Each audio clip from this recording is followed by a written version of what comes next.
Our whole universe was in a hot, dense state that nearly 14 billion years ago expansion started. Wait, the earth began to cool, the autotrophs began to drool, Neanderthals developed tools, we built a wall. We built the pyramids. Math, science, history, unraveling the mystery that all started with a big... Un momento, ¿dónde está Howard Wolowitz?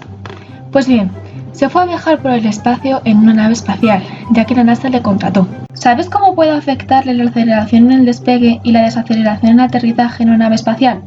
Ambas son muy elevadas y son dos tipos de aceleración lineal, una positiva y otra negativa. Durante la primera etapa del despegue se produce una aceleración tan elevada que cuando el cuerpo humano está de pie no puede soportar un valor tan alto de g. Por eso los asientos de los astronautas son reclinables, al igual que los de Fórmula 1.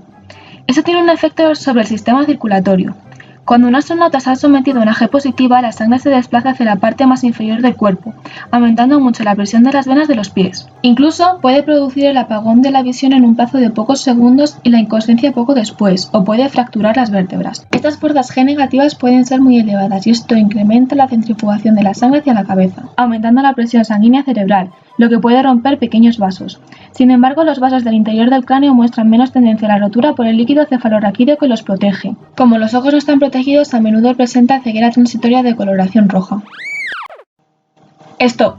Su amigo Sheldon, en un afán de conocer, preguntó cómo es que Wolowitz podía flotar en el espacio. Esto es porque cuando una persona está orbitando en una nave espacial experimenta ingravidez o un estado de fuerza G casi igual a cero.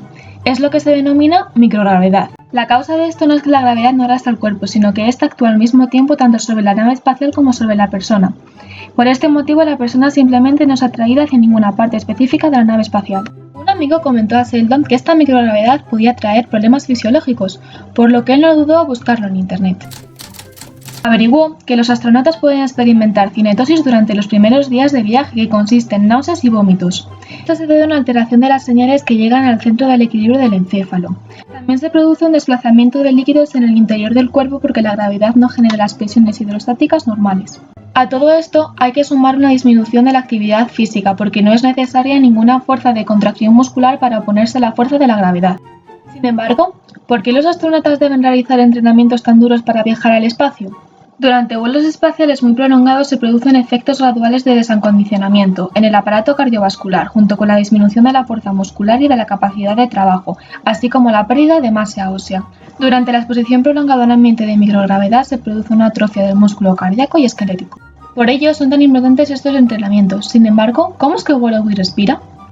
Como no hay atmósfera en el espacio exterior, en una nave espacial se deben generar una atmósfera y un clima artificiales.